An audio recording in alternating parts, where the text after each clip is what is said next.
One regiment in the British Army has a job like no other. There is a red life, state ceremonial public duties, and there is a green life, being prepared to fight the Queen's enemies on a battlefield. Duty bound to protect the Queen and royal family. The defence of the realm, that's essentially our #1 job. Stand by for rapid! Elite infantry soldiers and masters of ceremonial precision. Stop pulling your feet in on that third pace and get back, do it again. It's Britain PLC. It's got to be world class all the time. The Coldstream Guards are internationally revered. When you go to Heathrow Airport, you can't buy a 6-foot teddy bear of a paratrooper. You can buy a 6-foot teddy bear of a Guardsman. And responsible for delivering the biggest royal occasions. The Duke and Duchess of Sussex, their wedding at Windsor Castle. Now, that was watched by 1.9 billion people globally. In this series, we'll follow new recruits desperate to join the Coldstream Guards. Right, McHugh, am I boring you, am I? Why are you looking at the floor? Navigating the Army's most unforgiving training. Get down. So when contact, quick, march! With exclusive access to national events. That is the cue then for Her Majesty. 48 seconds later, the red arrows will fly past. From the Queen's birthday parade to a once-in-a-generation state funeral. We hold a very significant responsibility in the eyes of the nation to get the message exactly correct. We reveal the reality of life on the Blue Line. First guard, Tower of London. It's amazing. Our motto is second to none. Second to none.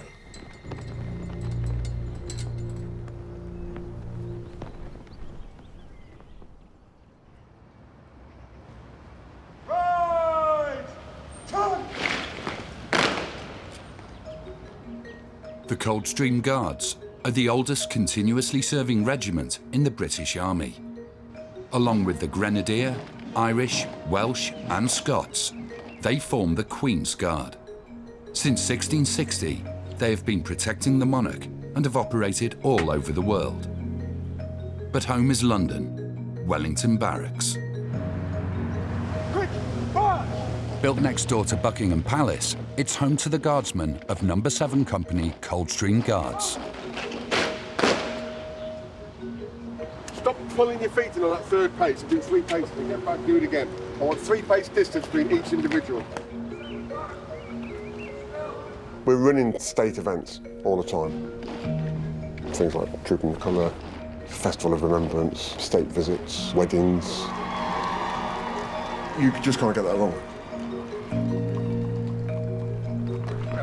1, 2, 3, get over. Garrison Sergeant Major Vern Stokes ensures the biggest royal ceremonies run like clockwork. Right, carry it on. I have a keen eye for detail.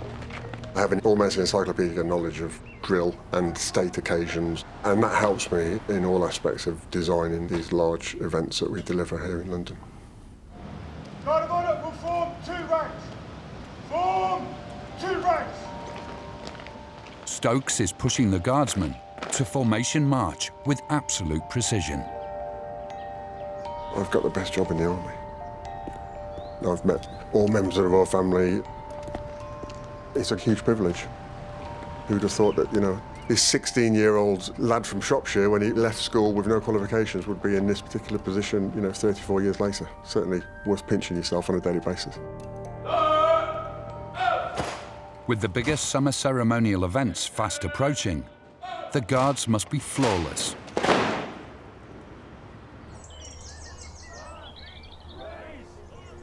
Whilst the veterans of 7 Company get match fit, in the wilds of Yorkshire, this year's recruits are navigating a brutal 28-week infantry training programme. We're responsible for teaching a load of people skills that they have never used in their life. Get down. Bloody hell. They don't know how to do anything we're about to teach them apart from maybe run.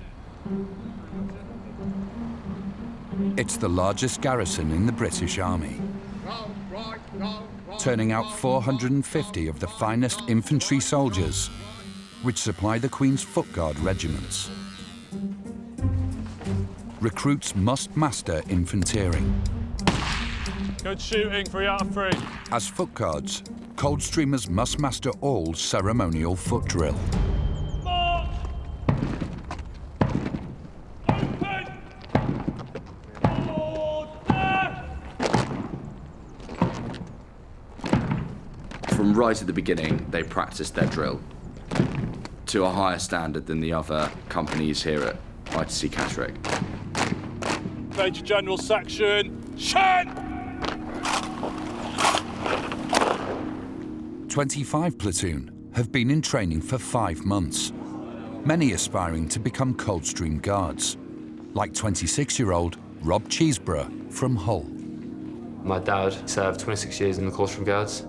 He retired at rank of Regimental Sergeant Major, which is the highest rank non-commissioned officer you can get. From growing up, I've always wanted to join the army. But at about 16, my dad sort of tried to sway me away from the idea at first, because I think he knew I was sort of maybe wasn't ready, wasn't mature enough. Fitness is a big thing that you've got to maintain, even when you're off for 2 weeks. One thing I was eager to do when I came was prove myself. I don't want to live in my dad's shadow. I want people to go, he's a good soldier, not he is where he is because of his dad. 19-year-old Kimani Lubin has moved from the Caribbean to follow his dream.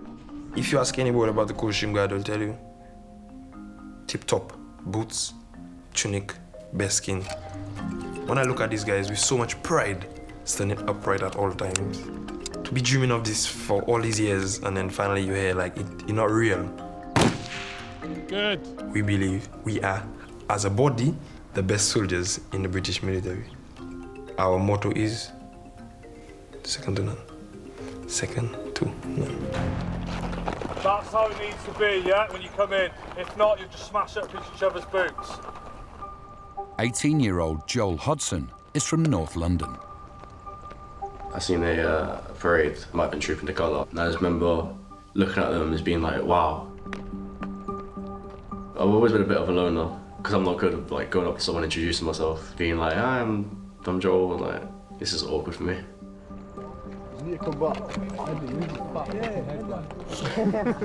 I was a little skinny kid. I was picked on a little bit, so going for like a family regiment is proper important. In just a few days, recruits will face the critical test, the final drill inspection. If they fail, they won't be passing out. Ceremonial drill, doing what people have been doing for hundreds of years. And it's something that I myself and all the Coldstreamers and the whole regiment prides itself on. You're pushing too far forward, up each other's arses. That's what's going wrong. All right, McHugh, am I boring you, am I? So why are you looking at the floor? You need to switch on and listen in. We're not their mates. It only takes one small error on their behalf to realise that there is a very distinct line between us and them.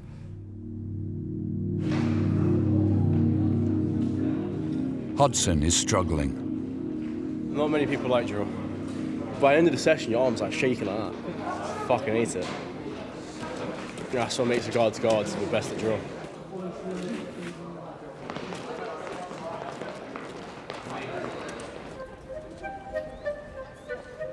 Next to the royal residence of Windsor Castle is Victoria Barracks, where the training recruits hope to one day join the 1st Battalion Coldstream Guards. One of the most important distinctions to make is that we have a dual life as guardsmen. There is a red life, state ceremonial public duties, and there is a green life, which is being prepared to fight the Queen's enemies on a battlefield. Guardsmen rotate every 2 years between Victoria Barracks on infantry operations and public duties in London.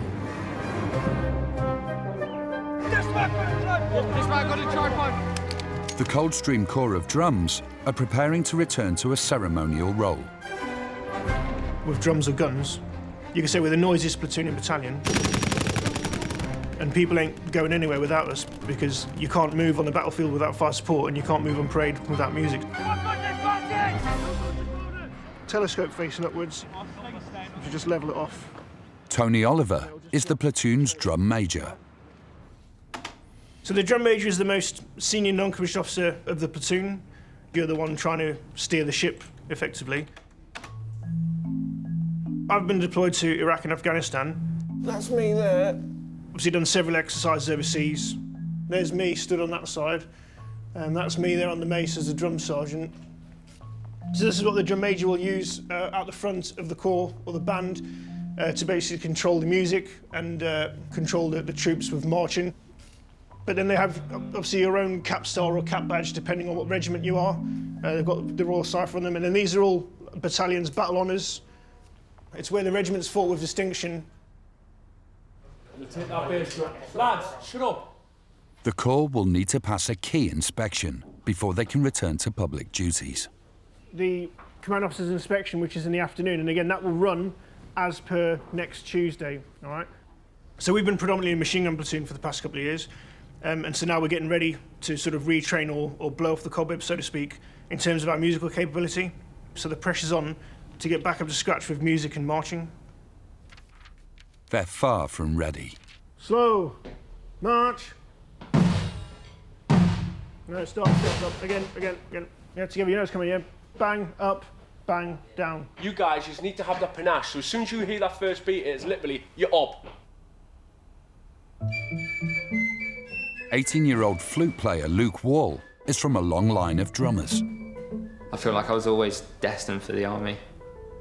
I'm quite proud to be here. Growing up, all I've seen is like my uncle and my grandfather doing it because they were both in, and they got to drum sergeants too. Now I'm here. My granddad always says, like, look, you're the last hope for a drum major in the family. Check. 1, 2.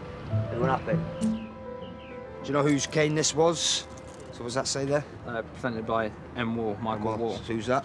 My uncle. Your uncle, yeah. So obviously this is your uncle's. Would you like to see yourself in the future carrying this yourself as a drum sergeant? Yeah, definitely. Yeah. I would most definitely like to see that. Leaving. Keep working hard. In the future, you can find yourself holding this.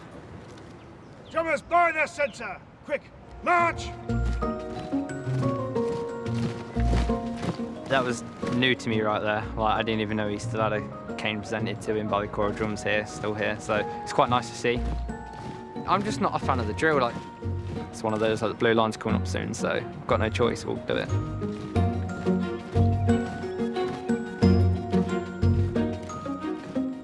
Rejoining ceremonial duties is known as stepping back onto the blue line. But to do so, the Corps will need to get past 2-star Major General Christopher Geeker. Since 1856, the Major General has commanded the Household Division and answers directly to the Sovereign. The Major General's parade is pretty much everybody from battalion on parade, so the Major General can sort of inspect kit and equipment, turnout and drill, so that we're ready to then start, participating in state ceremonial and public duties.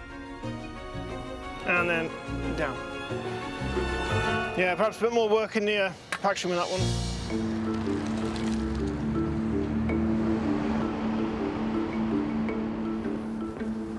To look sharp on parade, Drum Major Tony Oliver is visiting Chris Parfitt Taylor to receive a very special order of dress.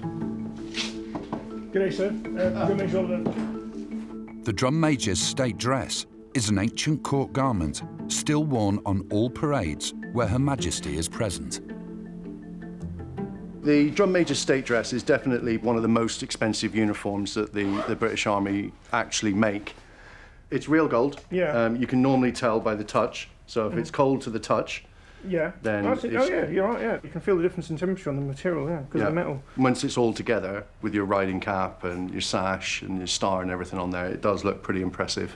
So what are they worth roughly? Do you know? I think, off the top of my head, it's about £40,000, and that's without the cape. Each robe is painstakingly hand-embroidered with gold thread. I treat each garment exactly the same.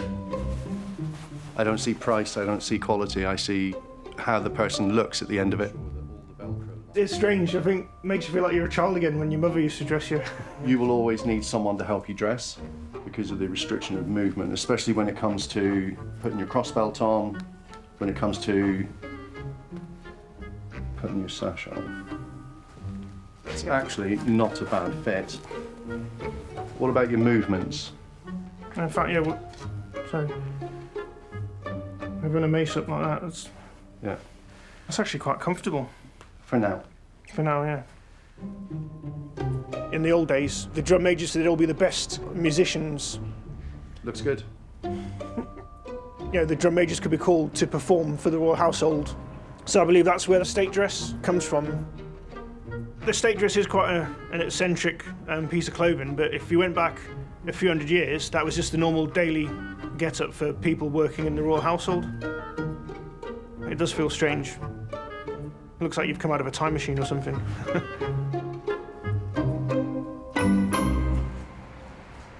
Pickin! No, Aldridge. Can you run and get me some deodorant, please? Have you got any in the lines? Yeah, and some eau de toilette. No, just some antiperspirant, And mouthwash. While Battalion try to get back onto the blue line, up in Catterick, Platoon Commander Freddie Ruscombe King has to make sure his recruits are up to scratch ahead of their final drill test. I'm out! Tan. Right, racing, don't fucking anticipate it. Get a fucking grip. Every fucking time it's you in the front rank. There is pressure on us. We also want them to look as good as they can look. But still, the recruits are out of sync. And in, and in, and in. You two fucked up at the end. Stop there. All of you skipping your fucking time to come in. You've been taught this. Everything is sharp in drill. If it's not precise, it's not good. You have to go and do it again. If recruits fail, they might have to repeat training or even be discharged. It's Company Commander Major Danny Morell's call, as he'll be assessing them. I'm a lifelong infantry. The only job I've had other than being in the army is a paper round. If they're on public duties, their level of ability is for all the world to see. It would be unfair of us to allow them to go into their parent battalions if they weren't at the right standards. Two section formed up, my due respect, sir. Your lead to carry on, sir, please. Yes, please. The first part of the test is an examination of the recruits' lockers, kit and sleeping quarters. Just needs to change his chin strap round. To pass, everything from belts to boots, bed linen and brasses must be perfect. You collecting creases, do you put a new one in? I washed them incorrectly, sir. 10 out of 10 for effort, 1 out of 10 for application. If you're going into a room where people should be looking smart, you could see a guardsman a mile off, I would say. Brains will also be tested today. How many Victoria Cross winners do the Coldstream Guards have, Johnson? 114, sir. OK. I wish we did. It's 13. Where are you from, Hodson? North London, sir. What football team do you support? Now, this is a very important question. I'm not a big football fan, sir. You're not a big football fan? It'd just be heartbreaking to fail and not even anything hard. It's still pretty intimidating anyway, because the only other time you'll see the company commander is if you really fucked up. Major Morell finds no flaws with Hodson's kit and bunk. Next up is Lubin. What made you pick the Coldstream Guards? I believe it is the best regiment of the Foot Guards, sir. And I was brought up in believing to be second to none, which is the Coldstream Guards motto, sir. Well, I struggle to disagree with you. You have to make sure your kit pressed to the T, and your boots done to the T, and your brass is done to the T. When you're doing the right thing, you tend to get the right reaction from people. Lubin passes. Training guys from Cheeseborough, sir. You might know his father. Yes. So your father was the former regimental sergeant major? Sir. Carl Cheeseborough. I'd like to live up to the family name as much as people do respect my dad, and a lot of people know my dad that are still in the army now. When your father was a regimental sergeant major, I was a platoon sergeant. You're now 26 and a trainee guardsman. Wow. Where's that time gone? I want them to go, Guardsman Cheesebread is a good soldier. And he is where he is because of what he's done. Okay. Your father didn't teach you how to iron trousers properly, did he? Sir. Yeah. Despite being picked up for creased trousers, Cheeseborough has been one of the top performing recruits all through training. The potential for getting a few of the awards at the end of pass out. I've tried to keep it out of my head, tried to focus on the training, tried to just do what I'm doing now, but there's always that little thing, there's always that I do want it. So that concludes your inspection. Section commanders have worked hard, and that's obvious. All right, so Thanks, sir. Well done. But the biggest challenge is yet to come.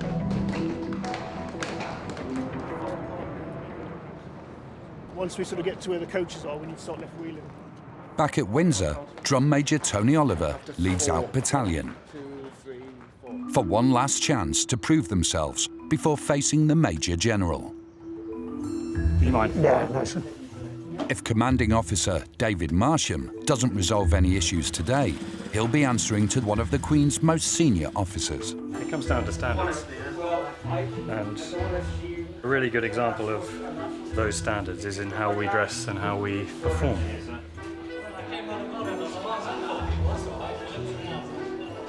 The arbiter of good taste is the Major General, and he turns up next week to do the formal inspection. This is my opportunity to make sure that we're on the road to that. It's nice on the cuff, sir. You've got a bit of bagginess in the trousers round the waist, sir. In crude terms, the army used to fight wearing tunics and bearskins. It no longer does that. But the values, the standards that we as an army have learnt are exemplified in what we do on parade. So I feel a huge responsibility on my shoulders as a commanding officer of the battalion. 3 companies of guardsmen, the regimental band, and the corps of drums prepare to form up, ready to present. Attitude, demeanour, attention to detail, it's the things that make a guardsman stand out. So I'll be looking in minute detail at everything that they've prepared for parade. Drummer Wall will be one of the soldiers on show. It's going to be like my first actual inspection with him, so it's going to be a new experience for myself. All kit must be immaculate. You can have your boots perfect one day, go out and have them, and then get a chip in it, and then start from the beginning again. So like your boots, all of your kit really is just never ending. So we have 13 studs, and they're there to represent the Victoria Cross winners that we have. A guardsman's iconic headdress is still made from real bearskin. It's a battle honour why we wear that. That's why we're classed as an elite regiment. Some say like the plume was actually white and we ended up putting it in the French blood in the Battle of Waterloo. And that's why the plumes are now red. Each tunic costs around £3,000 and is made of pure wool. When you're out there in the sun, it does get pretty warm. You either faint or you don't. There's no really fighting against it. I just clench my bum cheeks and wiggle my toes and I'm all right. Out on the parade square with buttocks clenched, support company are presenting, led by Major Dan Cuccio. I always say to the boys, when you go to Heathrow Airport, you can't buy a 6-foot teddy bear of a paratrooper. You can buy a 6-foot teddy bear of a guardsman because it's this global icon. Stand! Easy! Marsham begins by inspecting the turnout of the drum major and his men. Those insufficiently prepared, both in terms of their equipment, turnout and their bearing, then it will be me that gets told off. Hey, Drum Major. That is a magnificent bit of uniform, isn't it? I don't even know where to start. Neither do I. It looks immaculate. Well done. I'm going to be looking for uniformity. These brass has been done. Yeah, sir. Could do with a bit more. Yeah. And where I find things that are out of place, then I'll be picking them up and making sure that they're rectified by next week. Is the stitching coming away? Yes, sir. It is. Yes, sir. Bold shout. Very bold shout, but you got it sadly wrong. Yeah, you can't be wearing them parade, they're broken. I mean, Nice try getting away with it. I got eyes like a shithouse rat, so you didn't.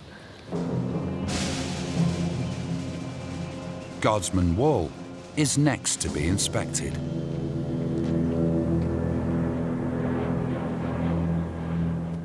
Okay, there's something amiss with your plume here. Have you cut this? You see what I mean? It's been graded. I think because it's curved and bent that way, so it's... Hang on a minute, come on, that's shorter than that, than that. Okay. Yeah, I think you might have bent it inwards to hook it in, and that's what's curving it in, and it's making some of the hairs splay out that way. So. This is a serious flaw in Wall's turnout. I have a responsibility to ensure that everyone who goes on parade, both individual and collective discipline, is at a standard that we would expect and the public would expect. We're going to pass judgment on whether that moustache can survive the Major General. When did it start? Like 2 or 3 days ago. 2 or 3 days ago. It is a hideous growth at the moment.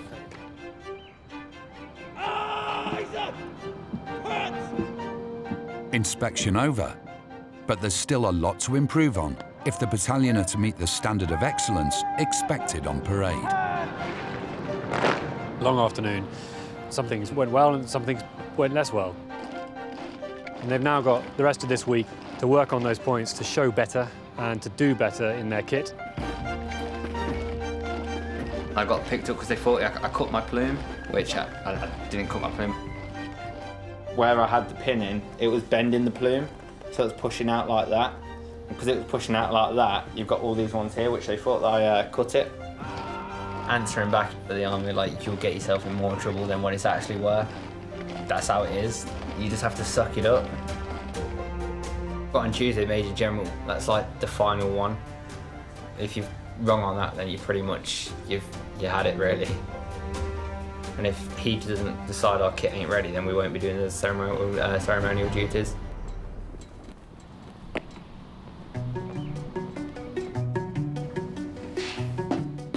With only days to go before the Queen's most senior officer inspects the battalion. When the Major General comes up to you, he may ask you some questions, talk to him like a normal human being, but maintain head and eyes looking above. Okay? 24-year-old Second Lieutenant Hugh Scroop Doing that last bit now, yeah?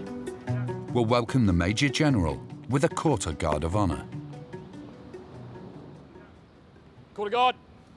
Slope. Arms. Historically, it's a kind of welcome to our barracks.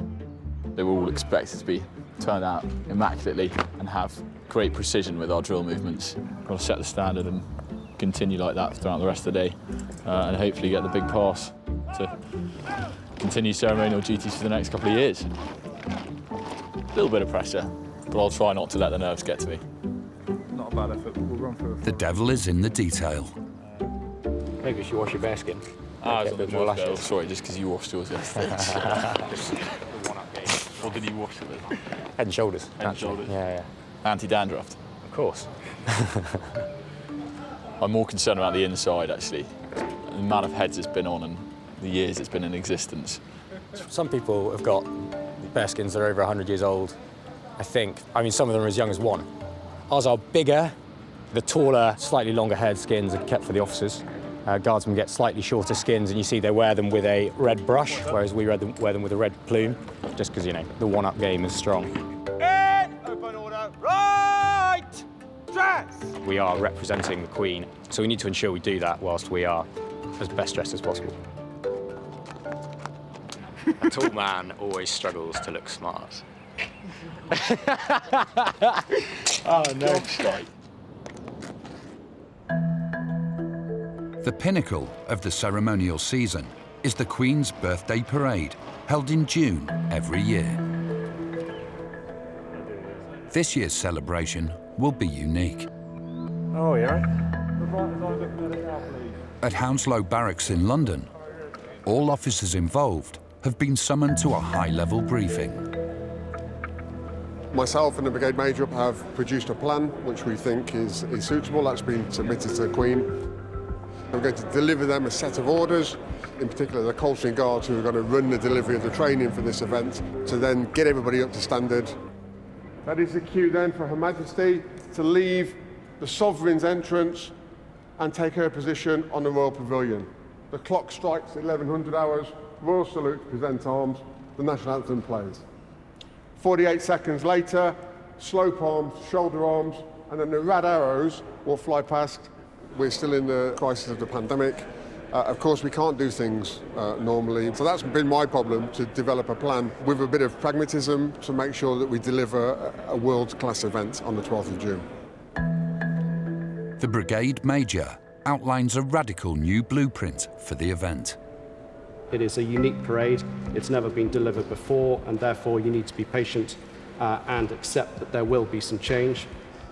The decision was made via Buckingham Palace to hold a parade at Windsor Castle, and it will include horses and it will include guns. But we've got permission to rehearse in Windsor Castle only once. Bear in mind that for a normal Queen's Birthday Parade on Horse Guards, we would have 9 opportunities to rehearse on that ground. So that's quite a tall order.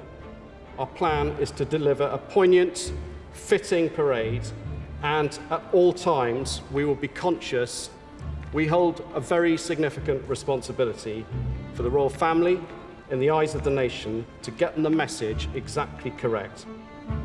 It will be watched by an estimated 6 million people. David Marsham will be in command of the entire event. We're starting from scratch. We're going to try and emulate much of what the Queen's Birthday Parade offers, but trying to achieve that in a socially distanced manner in an environment as tight as the quadrangle is an ask. I think this year has generated a huge amount of passion in what it is to be British, and I think the Coldstream Guards, along with the Scots Guards and Grenadier Guards, Household Cavalry and the King's Troop, who will be on parade that day, just want to show exactly what that means to Her Majesty.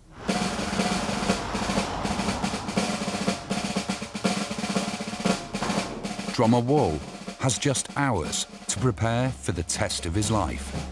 I'm not really feeling nervous as such. It's come to the day now. We've had more than enough practice, more than enough time to clean our kit. So we've got no excuses, really. Wall must improve on the commanding officer's inspection. Have you cut this? Where he was picked up for a substandard plume. He cannot let the battalion down. You get your plume, you hairspray it, put it in there and just leave it overnight. And then you take it out before you just want to use it, or when you're about to get dressed like myself.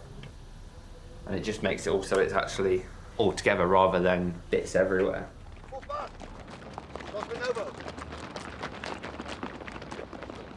Stand still! The rear rank! The parade begins.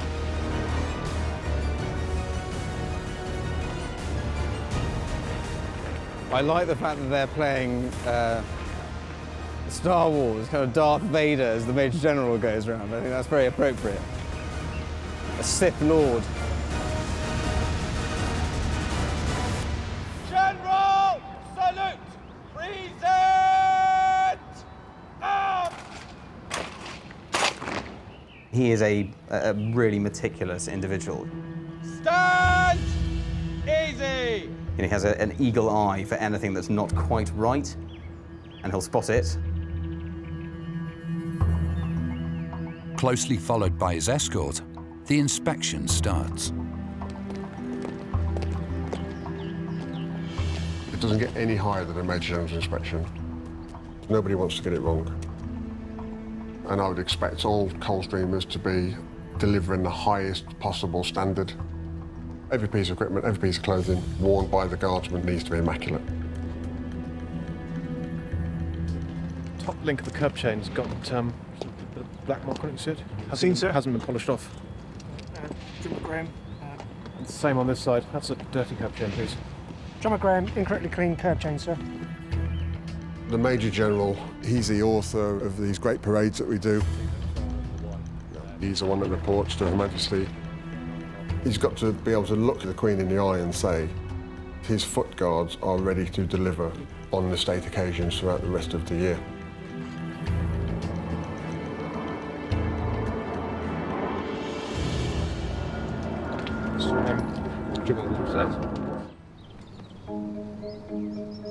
In North Yorkshire, 25 Platoon are about to face a critical test, their final drill assessment, which they'll need to pass to become Guardsmen. The self-discipline that is required on the drill square is the same self-discipline that is required on any modern battlefield today. If the recruits fail, they won't be passing out. There can be no slip-ups.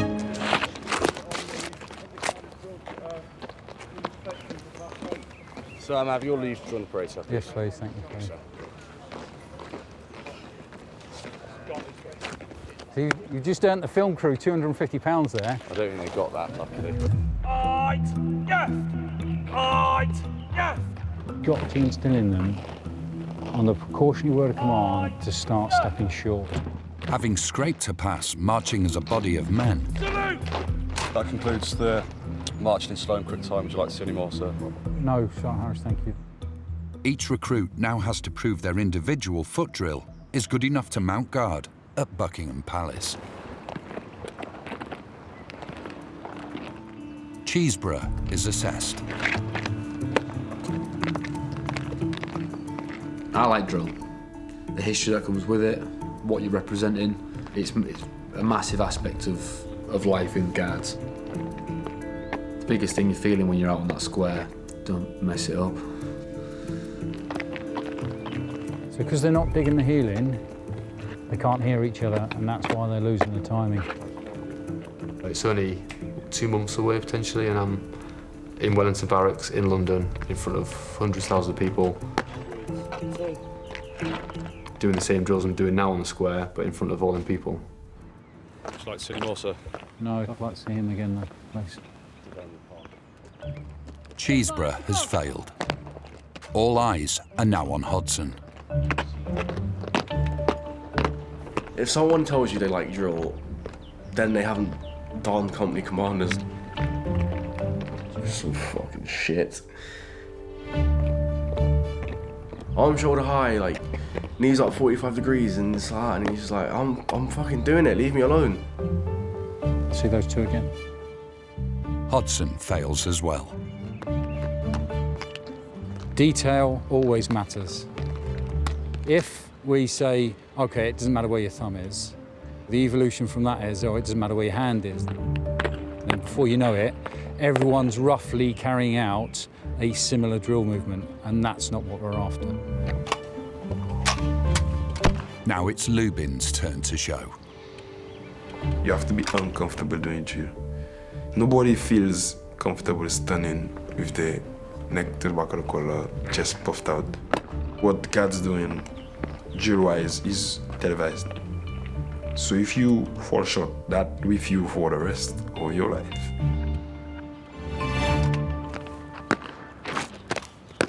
Any more, sir? No. Good effort. Lubin earns a pass. The drill inspection is over. There is some work to be done.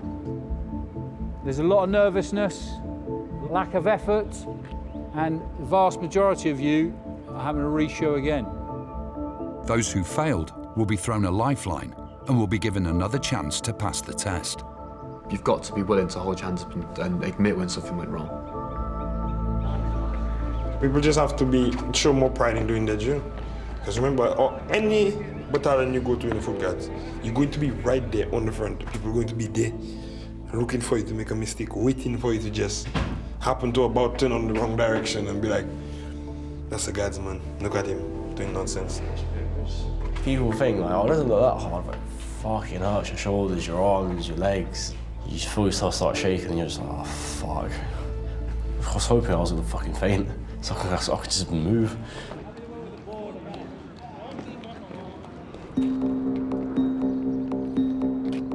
In Windsor, this year's ceremonial battalion are still under the cosh.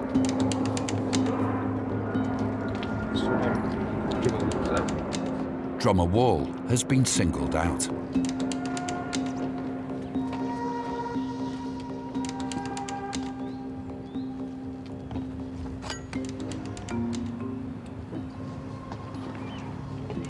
Tip off there. Please. It's clean though. What the Major General fails to spot, Stokes doesn't. What do you think about those boots? Just have a look down at them. What do you think about your uppers on your boots? Need more work. Yeah. Yeah, why is that? I'm going to just push them there. They're soft, aren't they? Make them a bit harder. It's going to allow the polish to stay on a bit more. His boots were too soft. He just needs to go back to basics. The detail has to be absolutely 100%. Your tweed's slightly too long. So scuff marks on the front of that runner there and on the front there, which just need whitening.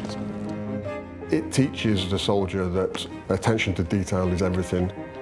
It starts right from the very bottom, getting your kit prepared properly. Because soldiering is about leaving no stone unturned. The rigorous inspection is over. And the Major General's verdict?